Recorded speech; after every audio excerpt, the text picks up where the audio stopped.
Más de 1 millar de personas pudieron ver a los Reyes Magos en distintas zonas de la ciudad de Mérida durante los días 3, 4 y 5 de enero. Los alumnos de primaria regresarán a clase el próximo lunes 11 de enero, pero a partir de las 10 de la mañana para que las aulas tengan la temperatura óptima ante esta ola de frío que estamos sufriendo. El presidente del PP extremeño alerta que la situación de la pandemia en Extremadura es crítica y responsabiliza la actuación de Vergeles y Vara al frente de la misma. Continúa el frío este viernes con temperaturas máximas en descenso y mínimas en ligero ascenso. Se esperan precipitaciones débiles a lo largo de toda la jornada.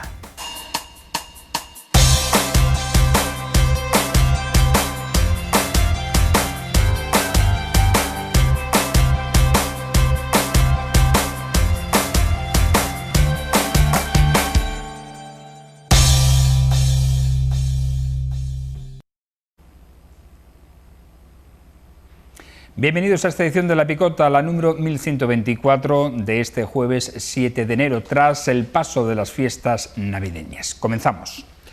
Un total de 1.400 personas se han acercado a ver a los Reyes Magos a lo largo de los días 3, 4 y 5 de enero, que sus majestades han estado en Mérida. Este es el balance que ha hecho el Ayuntamiento de la ciudad de las visitas programadas a través de 9 asociaciones vecinales y la comparsa Las Iguales que la han hecho posible.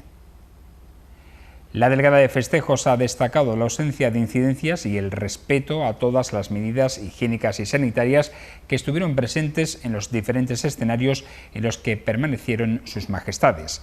Para ello, se establecieron lugares y horarios con el objetivo de garantizar las medidas de seguridad y evitar colas y aglomeraciones a través de un sistema de cita previa, según informan desde el consistorio. Tanto niños como adultos pudieron disfrutar de la presencia de los Reyes en varios puntos de la ciudad, pese a las circunstancias de la pandemia en la que nos encontramos. La consejera de Educación y Empleo de la Junta de Extremadura, Esther Gutiérrez, ha justificado hoy la decisión de suspender el inicio de las clases presenciales y optar por la modalidad a distancia o escenario 3 en educación secundaria debido al alto índice de contagios que se ha producido en este sector de la población escolar durante estos días. De esta manera guardarán 10 días de cuarentena en casa y recibirán enseñanza telemática, produciéndose su regreso presencial a las aulas a partir del día 20 de enero. Esta medida no afecta a educación infantil y primaria, que comenzarán sus clases presenciales a partir del próximo lunes, día 11, aunque una hora más tarde.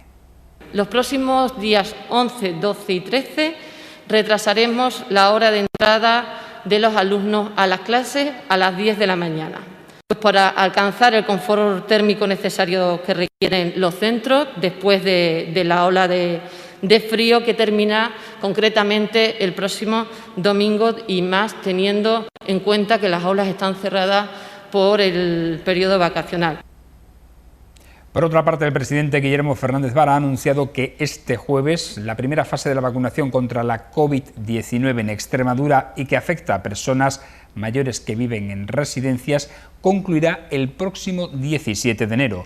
Posteriormente se iniciará la segunda fase en la que se vacunará a los profesionales sanitarios. Nos marcamos como fecha cuando iniciamos que el día 17 estuviera toda la población mayor de residencias vacunada y el día 17 estará toda la población mayor de residencias vacunada. Y ya digo que si podemos un par de días antes se iniciará la vacunación del personal sanitario de primera línea, es decir, más aquellos que están más en contacto con pacientes, directamente con pacientes COVID, ¿no?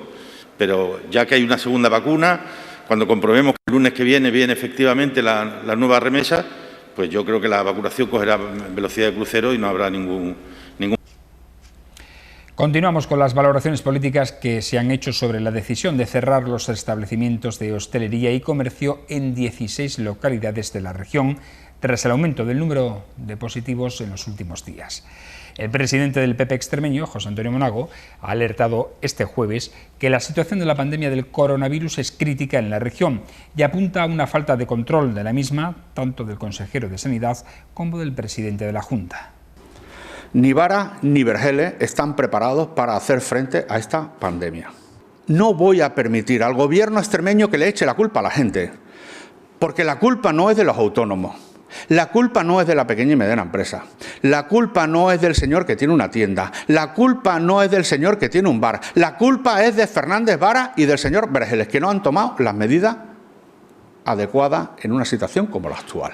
Y ya está bien de abroncar a la gente, cuando no se ha hecho nada. Cuando todo el mapa de España tomaban medidas, menos Extremadura, que no se tomaban medidas. Y se ponían, como siempre, de perfil. Y por lo tanto hay que hacer un plan de rescate de la economía extremeña. ¿Pero a quién se le ha ocurrido esta medida? Unos sí y otros no, y sin limitaciones de movimiento. ¿Quieren saber las medidas? Que retransmitan la comisión del COVID el próximo lunes. ¿Cuáles son las medidas del Partido Popular? Que retransmitan la comisión del COVID. Ahora, puerta cerrada no. También les digo, si el lunes no se permite emitir la comisión del COVID, la vamos a grabar y la vamos a difundir nosotros. Monago también ha criticado la lentitud que se está produciendo en la vacunación de la población en la región. Propuesta del Partido Popular. Aquí se tiene que poner vacuna mañana, tarde y noche. Toquiski poniendo vacuna. No puede ser que ayer murieran extremeños y ayer no se pusiera ni una vacuna.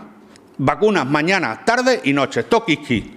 Toquiski. Y si no es suficiente Toquiski, sanidad privada. Toquiski. Y si no es suficiente, militares. Toquiski, que están dispuestos. ¿Pero qué es esto? ¿Dónde están las vacunas? ¿Dónde están los congeladores? ¿Qué capacidades tienen? Si esto es todo secretismo en Extremadura. Así que cuanto antes, las vacunas, porque ese es el mejor torniquete para salvar vidas en Extremadura, el mejor torniquete para salvar comercios, establecimientos hoteleros, bares, restaurantes, en definitiva, actividades económicas de nuestra comunidad autónoma. Ese es el mejor torniquete. Mañana, tarde y noche. 5.100 vacunas. Ponen 2.500 porque las otras 2.500 son la segunda vacuna. Somos 1.080.000 extremeños. A ese ritmo, dentro de 15 años, usted y yo estamos vacunados. Que son 1.080.000 extremeños, oiga. ¿Qué día que pasa contagios que se producen? 1.122 contagios ayer.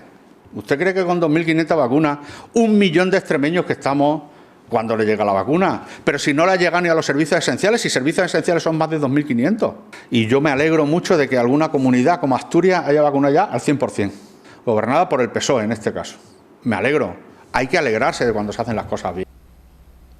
Por su parte, el presidente de la Junta ha respondido que la planificación de la vacunación está hecha para muchos meses y Extremadura no se puede comparar con nadie.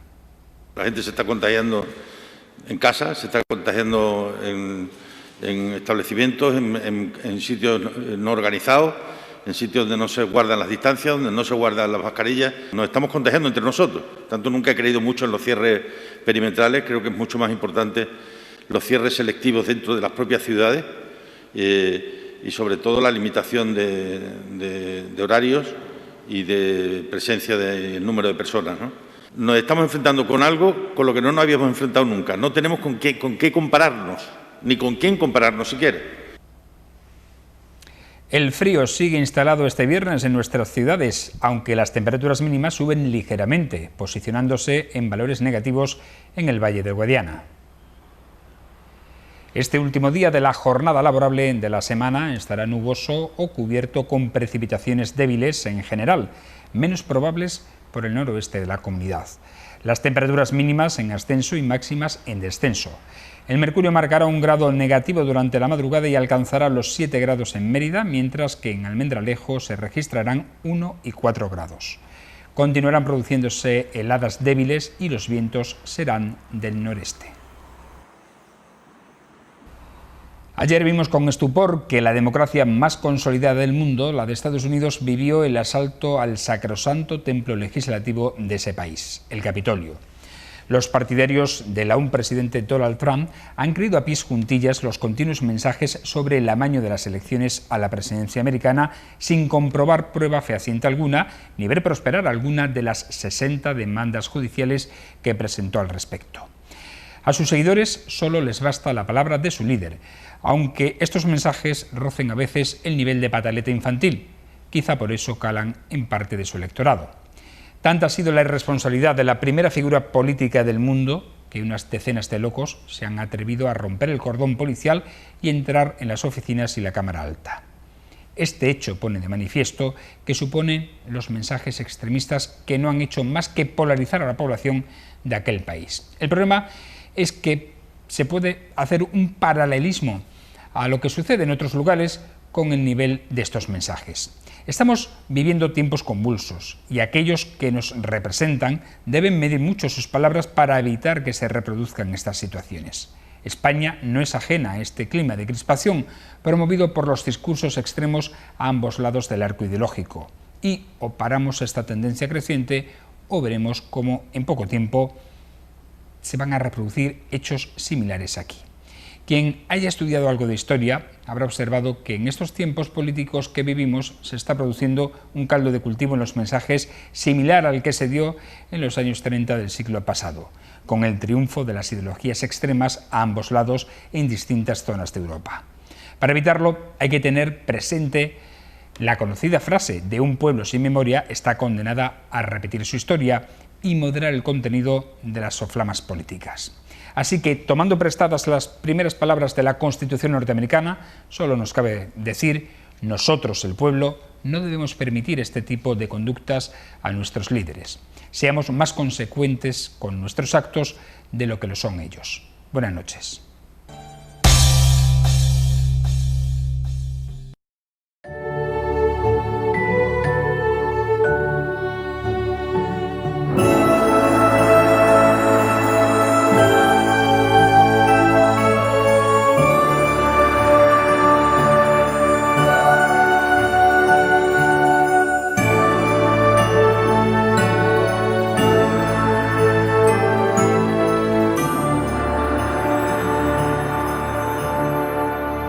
¡Felices fiestas!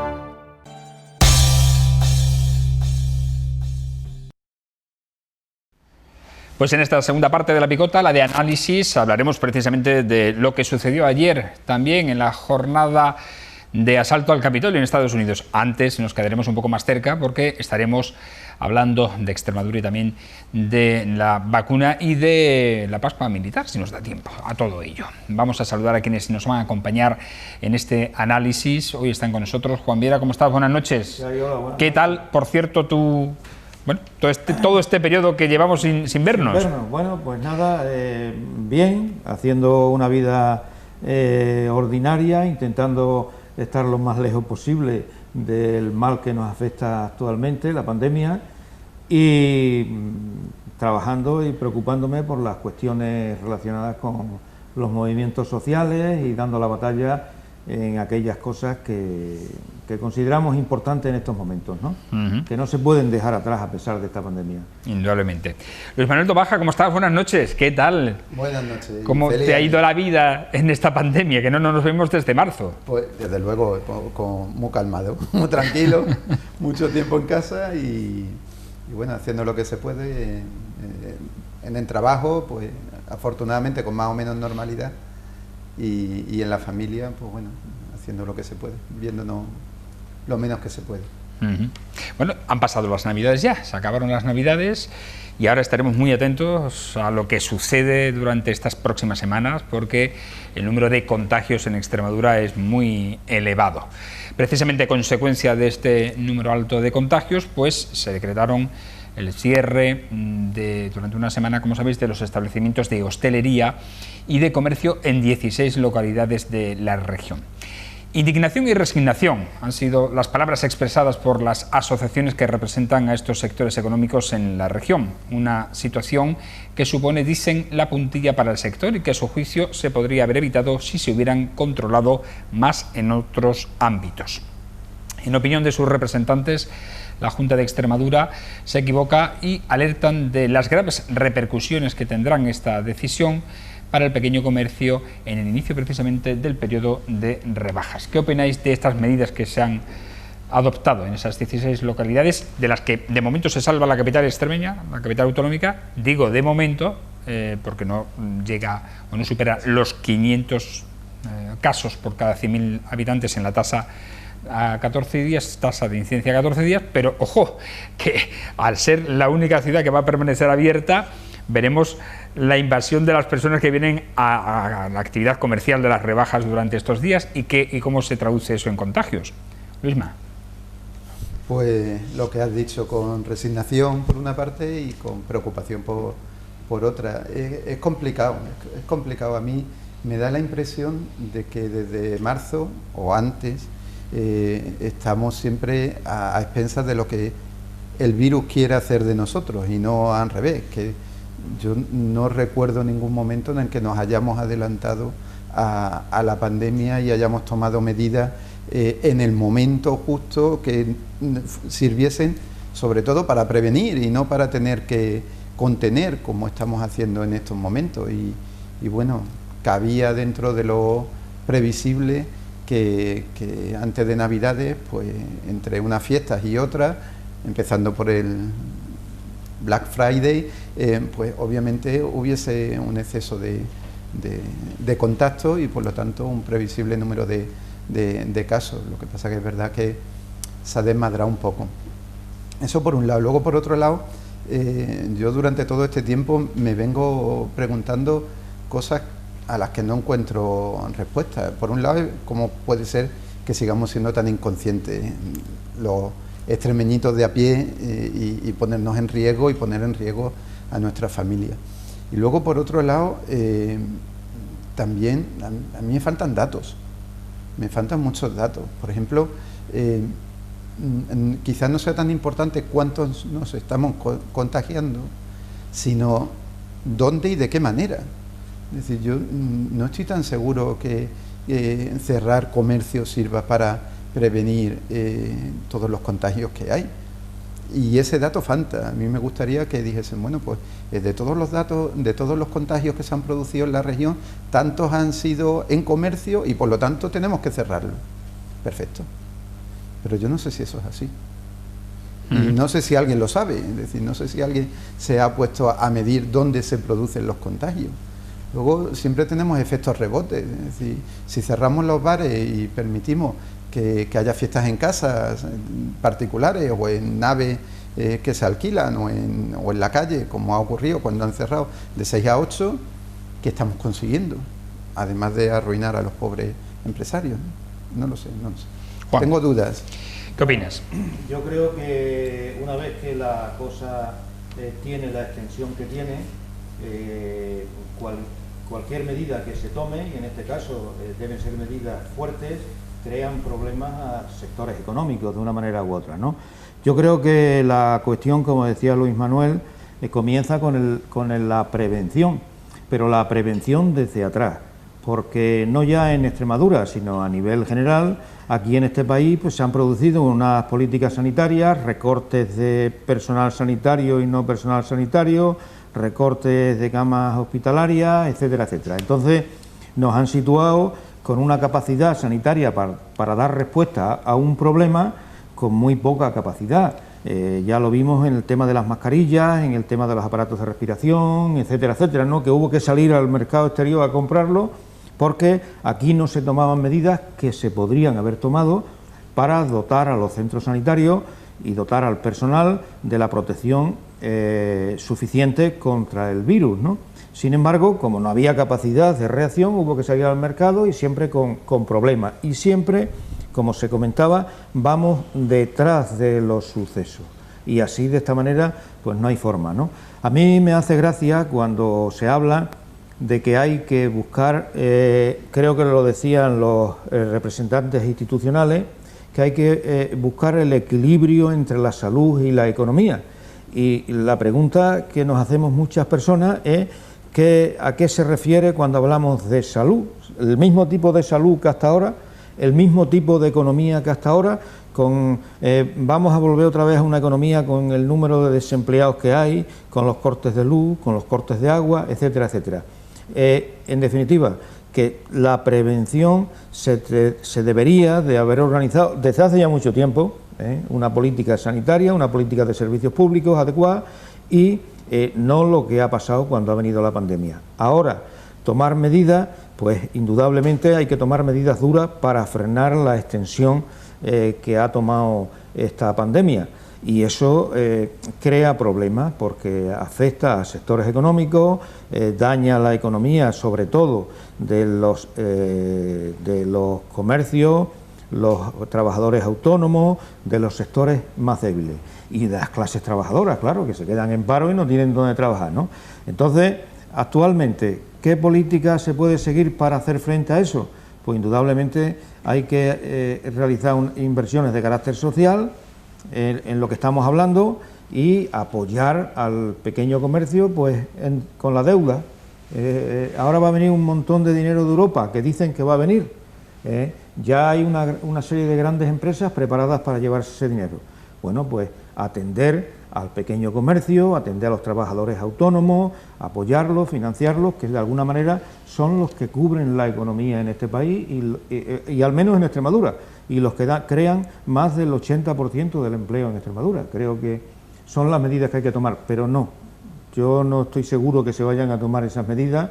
El dinero irá a una serie de sectores determinados, el personal sanitario seguirá con los mismos problemas, el personal no sanitario seguirá exactamente igual y bueno, y seguiremos hablando y el hombre es el que haciendo recomendaciones. Más pronto olvida normalmente. Y haciendo recomendaciones Pero bueno, que no van a ningún sitio, ¿no? Porque por mucho que se diga en televisión que no se salga, todo lo demás, estamos de acuerdo, que la gente tiene que tener una responsabilidad y un comportamiento frente a este virus, ¿no?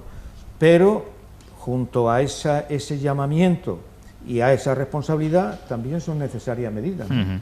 Bueno, por cierto, entre esas medidas, hoy ha comparecido ante los medios de comunicación la consejera de Educación y Empleo, Esther Gutiérrez, quien ha vuelto a insistir en lo que ya anunció hace unos días. La entrada de los escolares la próxima semana se va a producir de forma escalonada, mientras que en educación infantil y primaria comenzarán este próximo lunes 11 de enero, como estaba previsto. Sin embargo, se retrasa el horario de entrada a las 10 de la mañana. Se va a retrasar el horario a las 10 de la mañana para que los centros educativos alcancen el confort térmico ante esta ola de frío. Mientras que, como digo, infantil y primaria comienza el día 11, en educación secundaria comenzará las clases presenciales el día 20 de enero, miércoles 20 de enero. Hasta entonces se producirán clases online o clases a distancia. Luisma. Yo, por un lado, yo creo que hay dinero empleado que multiplica la rentabilidad y dinero que no. Entonces, todo lo que se gaste, cualquiera de nosotros o la administración, en prevenir, vas a multiplicar los efectos de ese gasto. Y yo creo que es algo que no solamente, no sé si se habrá hecho antes, pero que ahora mismo durante la pandemia sigue sin hacerse. Hace muy poco, hace un par de semanas, me encontraba con un vecino sanitario y me decía que le daban una mascarilla FFP2 a la semana y luego de las higiénicas una al día. Esas mascarillas duran 6-8 horas de uso, como mucho. Entonces, 4. Las higiénicas son 4. O menos. Entonces, ¿qué estamos haciendo? ¿No? Y yo creo que ahí no solamente hay que invertir, sino que además hay que invertir bien en los sectores que nosotros sabemos que van a servir para multiplicar en rendimiento. Por ejemplo, a mí me da la impresión de que todo lo que se ha estado haciendo en este tiempo con los ERES, que era una buena idea, llega tarde, y como llega tarde, al final está evitando bien pocas cosas. Los ERTES. Sí. Está evitando pocas cosas. La idea original es muy buena. Bueno, tú te ves obligado a cerrar, yo te voy a mantener para que... Pero si no se paga, si ese dinero al final no llega al empresario o al trabajador en este caso, al final... ese dinero no se mueve, se queda muerto, al final se convierte en los ERTES en despido y el Estado va a tener que estar sufragando un montón de prestaciones que de otra manera posiblemente no hubiesen tenido que ocurrir, ¿no? Entonces, yo creo que ahí, repito, es importante que pensemos bien las cosas y que veamos dónde el dinero que se invierta tenga una rentabilidad en todos los aspectos, desde la economía y por supuesto la sanidad. Con respecto a lo educativo, afortunadamente los datos han sido durante todo el primer trimestre bastante buenos para el número de contagios en colegios y ha sido prácticamente mínimo, es decir, ha sido ha habido... Pasa que sí se ha producido un repunte en Navidad en las personas, los jóvenes de 15 a 30 años, motivo por el cual se ha considerado esta cuarentena de 10 días en ese sector de la población escolar. Claro, ahí, por lo menos por mi experiencia, los contagios que ha habido no han sido en el colegio, sino que han llegado a los institutos. Si tenemos constancia de que el índice de contagios está disparado como lo está, y también especialmente en esa franja de edad, pues bueno, me parece razonable pues que preventivamente durante 10 días pues no se abran por lo menos una parte de los institutos. Si esto sirve para que luego no tengamos que empeorar la situación, fenómeno. Juan. Sí, y hay que pensar también en los profesores, porque esto afecta de 15 a 30 años a ciclos formativos, bachilleratos, etcétera, pero también hay personal educativo y personal no educativo, personal de administración, de servicios y tal, en los centros de educación infantil y primaria. Entonces, en eso también hay que pensar, en ese profesorado que también está expuesto a contagios, ¿no? En definitiva, yo creo que estamos en un momento en donde lo que hay que potenciar es la política de cuidados, en general extendido a todos los sectores, sanitarios, no sanitarios, educativos, etcétera, etcétera, de conciliación de la vida laboral y familiar, los centros de educación infantil, en fin, yo creo que es el momento en donde hay que poner en marcha ese tipo de política que no se ha puesto en marcha y que de alguna manera pues potencia el consumo y potencia el comercio, potencia al trabajador autónomo, etcétera, etcétera. Lo que no puede, un ejemplo de lo que está pasando y de lo que se prevé son los presupuestos regionales.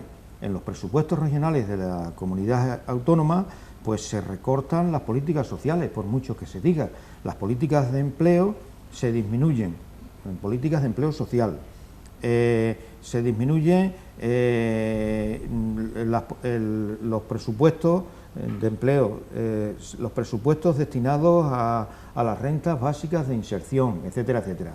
Con 430 euros, muchas familias pues no van a potenciar el consumo, ni van a potenciar la economía, ni van a sobrevivir mal, ¿no? Entonces, bueno, yo creo que es el momento en donde hay que establecer una política de ayudas sociales que tengan un nivel adecuado, tal y como marca la Carta Social Europea, y una política de salarios como se recomienda por parte de muchos economistas de prestigio, que de alguna manera potencien toda la cuestión. Y en el aspecto educativo, pues lo que estamos comentando, que existe el problema de que los profesores que atienden la educación infantil, la educación primaria y el personal de administración, conserjes, etcétera, pues también corre su peligro de contagio, y hay que ver de qué manera se valoran esas cosas, ¿no? Yo creo que no, lo que ocurre, claro, que en el caso de los alumnos de educación infantil y primaria, el hecho de que no vayan a clase entorpecen la asistencia de los padres al trabajo.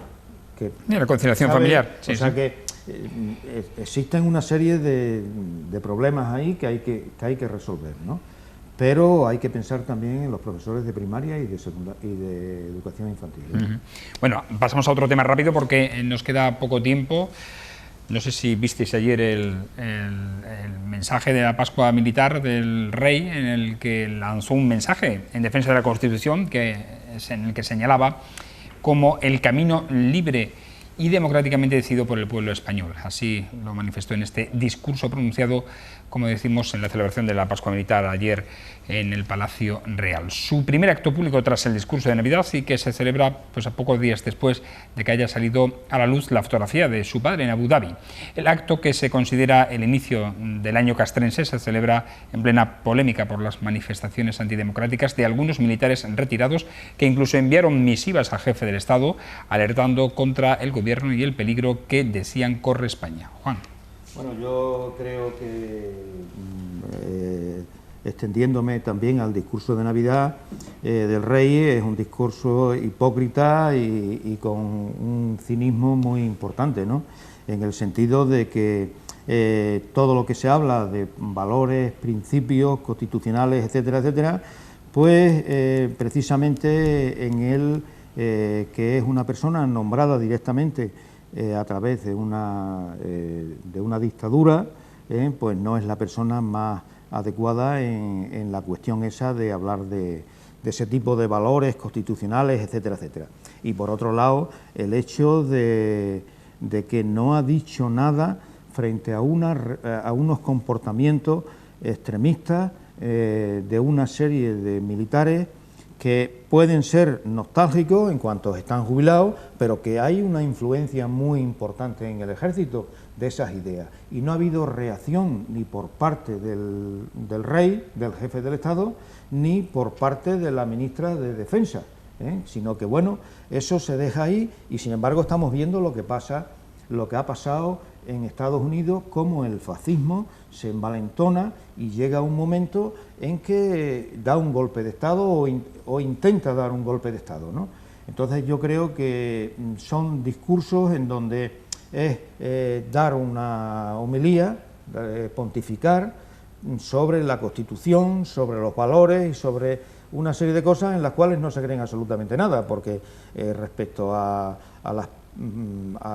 padre ha hablado de que tenemos que estar por encima de todas esas cuestiones, de los valores esos, incluso los de carácter familiar, pero a la hora de la verdad no se le ha visto ninguna reacción ni frente al asunto ni frente al comportamiento de estos militares que necesitaban un ejemplo de que estamos en un país democrático y que si de verdad hay una Constitución que defendemos hay que cumplirla y hay que tomar medidas. A esta gente no se le hace absolutamente nada y sin embargo después a raperos, a artistas, a personas que denuncian todo lo que está pasando, todo lo que ha pasado en relación a la monarquía, en relación al comportamiento de este tipo de militar, pues a esa gente se les mete en la cárcel y se les Creo a juicio. que Defensa estaba preparando un dossier para llevarlo a la Fiscalía sobre esos nombres del chat de los militares. Tengo muchas dudas sobre eso. Luisma.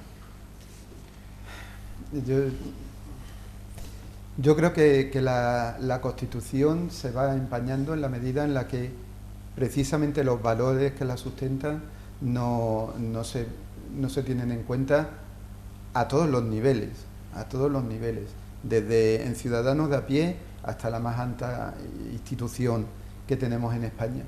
Y además creo que es necesario que nos repitamos a nosotros mismos que debemos ser todos muy exigentes en respeto de esos valores, todos, y no solamente algunos. En cuanto ponemos algunos de los valores que sustentan a la Constitución por encima del resto, lo que hacemos es sesgarnos y normalmente barrer para casa. A mí me da mucha pena que hagamos argumentos ad hoc a determinadas personas y con similares comportamientos en otros bandos no los hagamos. Yo creo que no hay que exigirle especialmente al rey que sepa comportarse y que denuncie y que cumpla con su papel institucional. Yo creo que hay que pedírselo al rey y a todos los demás, a todos. Y yo estoy viendo en esta España nuestra que desde arriba hasta abajo son muchos los que estamos perdiendo, esos valores, muchos. Obviamente el de honradez y el de dar ejemplo, donde por cierto nuestros representantes en el gobierno deberían ser un poquito más cuidadosos, pero otros valores como la solidaridad y la igualdad entre españoles. Y cuando hablo de igualdad entre españoles no me estoy refiriendo al rey, me estoy refiriendo a que ahora mismo hay españoles que, por ejemplo, tienen unos derechos que los extremeños no tenemos. Hay españoles que tienen unos presupuestos que están hechos para ellos y nosotros no tenemos. En este año se va a gastar más en la estación del AVE de Bilbao que en todo el AVE de Extremadura en los 10 últimos años. Esos valores tenemos que guardarlos. Muy rápido. Hay una cosa clara, y es que el monarca, el rey, está exento de responsabilidad fiscal, civil, penal, cualquier tipo de cosa se lo pasa por debajo por las entrepiernas, cualquier tipo de cosa, porque es así. No, pero no es cierto. ¿Cómo Estamos que no? cumpliendo Está las exento normas que nosotros nos pusimos. Está exento de toda la responsabilidad. Además da la coincidencia, vamos, da la coincidencia no, sino que es una realidad, que la monarquía es el único poder en donde coincide el cargo y la persona. En un jefe de Estado, en un ministro, tal, tienen una fecha de caducidad, pero ahí no, ahí la monarquía, eso es eterno. El cargo y la persona van siempre indisolublemente unidos. O sea, me parece a mí que eso es una incongruencia en pleno siglo XXI y en plena democracia española. Y además eso, la propia Constitución le reconoce que se puede saltar por encima de donde quiera todas las normas y responsabilidades de carácter civil, fiscal, penal, etcétera, etcétera. Eso es así. La ley... Hay monarquías, repúblicas y tiranías a lo largo de toda nuestra historia, desde el siglo X antes de Cristo hasta el momento actual. Y no sé ni más ni menos moderno porque un país sea o no lo sea monárquico. Ahí tenemos la mitad de los países europeos que tienen una monarquía. Eso es totalmente irrelevante. Es más, es tan irrelevante que yo creo que es algo que la mayoría de la gente no entiende, que estemos gastando tiempo en discutir eso en lugar de consumir tiempo, esfuerzo, dinero y energía en los verdaderos problemas que tenemos. Es que el verdadero uno de los Manuel, y de hecho uno de los problemas más importantes que tiene este país es la corrupción, y la monarquía es la columna que soporta toda la corrupción que hay en este país. La corrupción en España son los partidos políticos. No, los partidos políticos son los partidos políticos, son los únicos que han sido los partidos políticos porque han encontrado su sustento y su apoyo en la monarquía. No es verdad. Y en todo. Eso no es verdad. ¿Cómo que no? Mira. Los partidos políticos por sí solos son suficientemente corruptos para que no haya nadie que yo no te digo que dentro de los partidos políticos haya casos de corrupción y se den problemas de este tipo. Pero el arco de bóveda que sostiene todo eso es la monarquía. Eso es a lo que me refería antes. Nada más que según nos interesa, ¿son las personas o son las instituciones? Cuando es el rey, es la institución la que es corrupta. Cuando son los partidos políticos, no, son las personas las que son corruptas. Pues no, históricamente vamos a ser justos. Oye, qué lástima pues estar en el debate en un momento importante, muy bonito. Históricamente los Borbones, muy bonito, pero os dejo solamente 30 segundos para hablar sobre lo que ocurrió ayer en el asalto al Capitolio, a la sede del Poder Legislativo de Estados Unidos. Juan. Sí, bueno, lo que ocurrió ayer es un ejemplo de lo que ocurre cuando hay una tolerancia, cuando se tolera en una sociedad la extensión y la imposición y el crecimiento de una serie de ideas que son las que conocemos como valores del trumpismo, ¿no? El racismo, la xenofobia, la supremacía, etcétera, etcétera, ¿no? Entonces llega un momento en que si a este tipo de gente que encuentra el caldo de cultivo en la sociedad por los problemas de carácter social o carácter económico que hay, pues esta gente se crece y llega un momento que pasa lo que ha pasado en Estados Unidos, que es un verdadero asalto al poder, por más que se quiera decir otra cosa. Y bueno, y eso tenemos que aprenderlo y valorarlo para lo que pasa aquí en España con ciertos partidos políticos, que aprovechan el caldo de cultivo para crear una serie y desarrollar una serie de ideas que son las ideas que todos conocemos, que actualmente existen sectores y grupos sociales importantes que las predican, ¿no? Lo que estamos hablando, la supremacía, el racismo, el enfrentamiento con personas migrantes, el rechazo a la mujer, a lo que es el feminismo, etcétera, etcétera, ¿no? Prisma. volvemos al tema de los valores y de la concepción de democracia. Para mí la democracia es como una piscina que tiene agua y que no podemos cambiarla, es ahí donde nos tenemos que bañar. Si todos nos preocupamos de que ese agua está limpia, nos podremos bañar en la piscina por años sin término. Si cada uno nos empeñamos en dejar nuestras basuras o permitimos que se nos estropee porque no le tenemos sus filtros, sus sistemas de limpieza, entonces llega un momento en el que hay que cambiarla y eso es un problema grave. Con respecto a la situación en Estados Unidos, yo voy un poco más allá. A mí me preocupaba mucho hace meses cuando el propio presidente del gobierno estadounidense deslegitimaba su propio sistema electoral. Es decir, cuando desde las instituciones no crees en las propias instituciones y en lo que ellas hacen, tenemos un problema muy gordo porque estás deslegitimando el propio sistema. Más aún que la esencia de ciertos valores o de, como has dicho, práctica, que me parece correcto, de la práctica de ciertas políticas. El tema es la deslegitimación del propio sistema.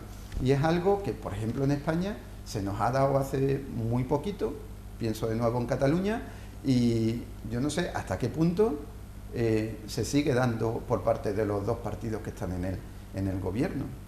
Y es preocupante. Para mí es preocupante. Bueno, señores, no tenemos tiempo para más. Esta democracia se basa, lo he dicho antes en el editorial, se basa básicamente en que cuando uno gana, el otro acepta la derrota. Pero si el segundo no acepta la derrota, la democracia no está plena o no es plena, ¿no? Y eso es lo que ha pasado con este señor cuando, en pleno conteo de los resultados electorales, cuando le eran favorables decían paren de contar, porque le salía el favorable, la mayoría, ¿no? Bueno, en fin, son comentarios casi de personaje de cómic, ¿eh? Un proceso electoral que no, él tenía la responsabilidad de garantizar. O sea, pero de cómic y todo lo demás, pero que tiene su influencia y encuentra el caldo de cultivo para que se impongan esas ideas. Entonces, ¿qué es lo que hay que hacer? Batallar y combatir ese caldo de cultivo. ¿Y cómo se combate ese caldo de cultivo? Con política pública de desarrollo, de creación de empleo, de puestos de trabajo, de servicios públicos, etcétera, etcétera. Pero si se abandona eso, entonces tenemos la selva y tenemos las posibilidades de eso. Y que el pueblo que vota sea muy exigente con sus gobernantes. Esa es la clave. Es decir, el que vota no debe permitir que el elegido tenga ese tipo de comportamiento. Y desde luego es impresentable también que haya gente que a la llamada al combate del presidente saliente se haya ido a tomar la sede de la representación. Parece gravísimo. Muy grave, indudablemente. Vuelvo a insistir en lo que se supone que es la democracia más consolidada del mundo, que es la americana. Nos vamos, no hay tiempo para más. Agradecerles como siempre su atención. Gracias a Luis Manuel Tobaja, nos vemos, que te sea leve el frío y el invierno. Lo mismo digo, Juan Viera, que te sea leve y que soportemos como podamos estos rigores del invierno, que bueno, estamos también en la fecha propicia para ello, ¿no? Nos vamos a agradecerles su atención, instándoles a que nos sigan en las redes sociales, en Facebook, Twitter, YouTube, en Instagram, también por supuesto en nuestra página web en televisionextremeña.com. Le emplazamos a una nueva edición de La Picota, será mañana en torno a las 10 menos 25 de la noche. Mañana contaremos con la presencia del alcalde de Mérida, Antonio Rodríguez Osuna, para preguntarle sobre el balance de lo que ha sido el año 2020 en la capital extremeña. Hasta entonces, buenas noches y sean felices.